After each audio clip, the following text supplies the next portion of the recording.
Hello and welcome to World News on the Papyrus Global TV. My name is Christiana Babayo, and before we begin, here are the headlines. Tanzania blocks Independence Day protests, calls them a coup. New Kenyan police contingent arrives in Hayati to bolster gang fighting force. RSF seizes strategic oil field. Alassane Ouattara sworn in for fourth term as president of Côte d'Ivoire. DRC president accuses Rwanda of breaking ceasefire within 24 hours. Calm returns to Cotonou after failed coup attempt in Benin Republic. Who condemns airstrikes that killed 114 in Sudan? Authorities in the United Republic of Tanzania have prohibited planned protests scheduled for the country's Independence Day, warning that such demonstrations amount to an attempted coup.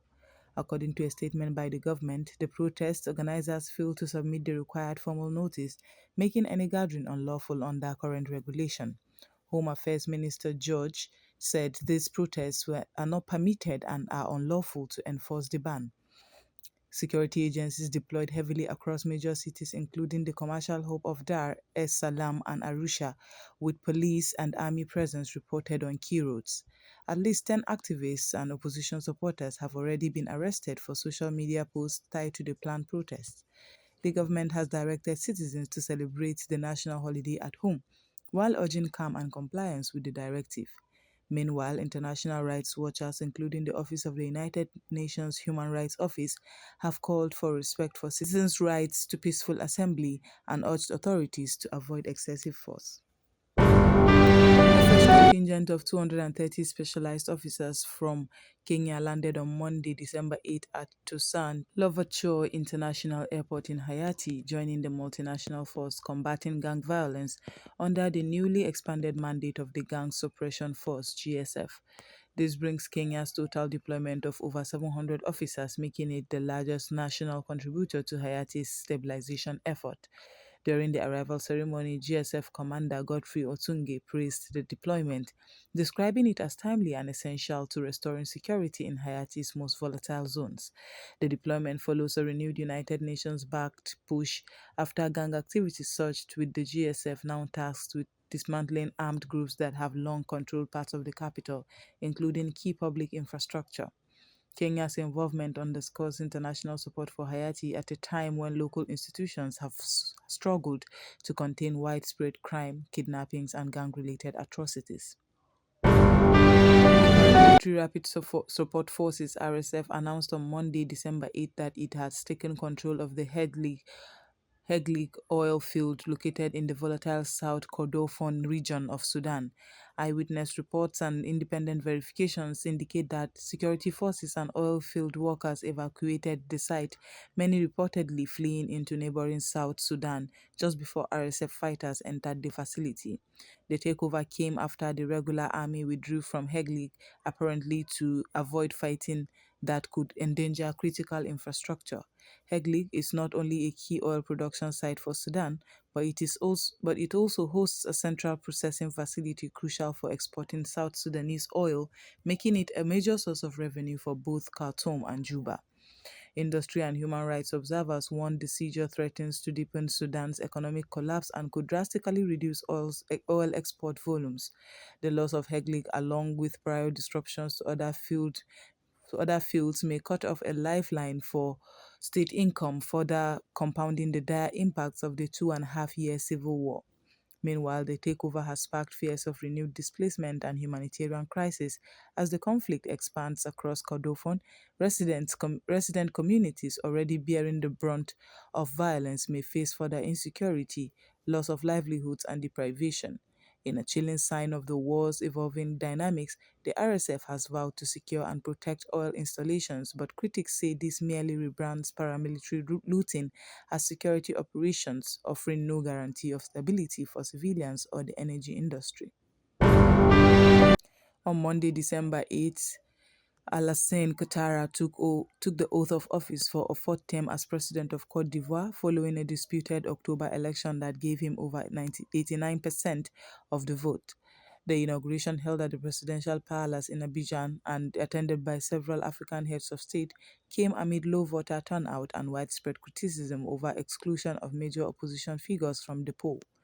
After being sworn in, Qatar lauded the election as a reaffirmation of the people's choice for stability, peace, and development. He pointed to the country's post conflict recovery since 2011 as validation of his leadership. Supporters of the re election argue Cote d'Ivoire needs continuity and experience to navigate regional instability and terrorist threats, which Qatar also cited in his speech, noting that the sub region remains fragile. Critics, however, view the fourth term made possible after constitutional changes in 2016 that reset term limits as a dangerous consolidation of power. They warn that repeated re-election under contested circumstances undermine democratic norms and could breed disenchantment, especially in opposition strongholds where turnout was marked low. With age, past controversies, and the sidelining of key opposition voices still fresh, many will be watching whether this time brings inclusive growth and reform or entrenched control. We will now go on a short break, and when we come back, the news will continue. Stay tuned. The Papyrus Global, we don't just cover events, we create cinematic experiences. From red carpets to birthdays, gala dinners, and your fairy tale weddings, we bring your moments to life with high-tech precision. Our gadgets are smarter, our lenses sharper, and our team simply world-class. Trust the Papyrus Global to tell your story in the boldest, brightest way possible.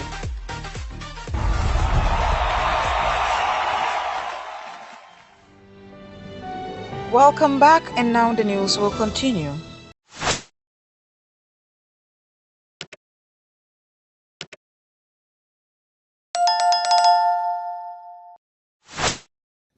Democratic Republic of Congo DRC President Felix Tshisekedi has accused Rwanda of violating a ceasefire deal signed just a day earlier, claiming Rwandan forces launched heavy weapon attacks into eastern Congo immediately after the accord. In a statement to parliament, Tshisekedi said that units of the Rwandan Defense Forces fired on localities including Kaziba, Katogota, and Lubarika in South Kivu, causing heavy human and material damage. The ceasefire agreement signed recently in Washington between DRC and Rwanda was meant to stabilize the region and curb rebel advances by the Rwanda-backed M23 insurgent group. But the weekend's violence, which has forced thousands to flee their homes in South Kivu, underscores how fragile the deal is. Tshisekedi warned that such actions compromise peace efforts and demand immediate international attention. Meanwhile, human rights groups and neighboring states called for urgent efforts to prevent further civilian harm. Given the scale of the attack, reportedly involving many heavy weapons, critics insist that without transparent investigation and enforcement of the ceasefire terms, the deal may amount to little more than a temporary lull.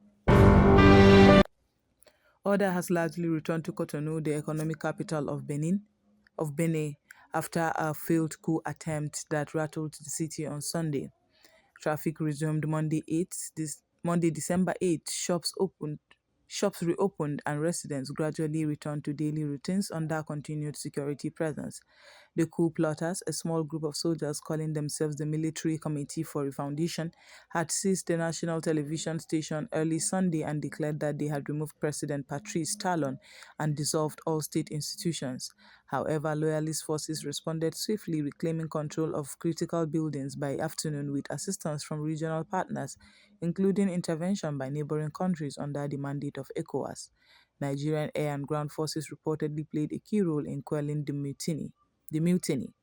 In a televised address, President Talon praised the loyalty of the army, described the coup attempt as a senseless adventure, and vowed to bring the mutineers to justice. Although around a dozen soldiers have been arrested, the alleged ringleader remains at large and the fate of some hostages taken during the coup remains uncertain. The rapid quelling of the coup may restore institutional order, but the episode has exposed deep anxieties about the country's political stability, especially with general elections scheduled for April 2026. The World Health Organization has strongly condemned a series of airstrikes in Sudan's South Kordofan state that killed 114 people, among them 63 children. According to World Health Organization, the strikes, which occurred on December 4, 2025, hit a kindergarten and nearby Kalogi Rural Hospital. The hospital was reportedly struck at least 3 times. Survivors were evacuated to a nearby facility, Abu Jabaha Hospital, where medical teams urgently called for blood donations and additional supplies to treat the wounded. The WHO's Director General Tedros Ghebreyesus condemned the airstrikes as senseless attacks on civilians and health facilities, warning that targeting children, medical staff, and patients violates international humanitarian law. He called he renewed calls for immediate ceasefire and full humanitarian access to affected zones. The incident adds to a growing humanitarian disaster in Sudan as fighting continues to ravage frontline regions, raising urgent global concern over civilian protection, the targeting of medical infrastructure, and the plight of displaced populations. And that's all we have on World News on the Papyrus Global TV. My name is Christiana Babayo. Thanks for joining us.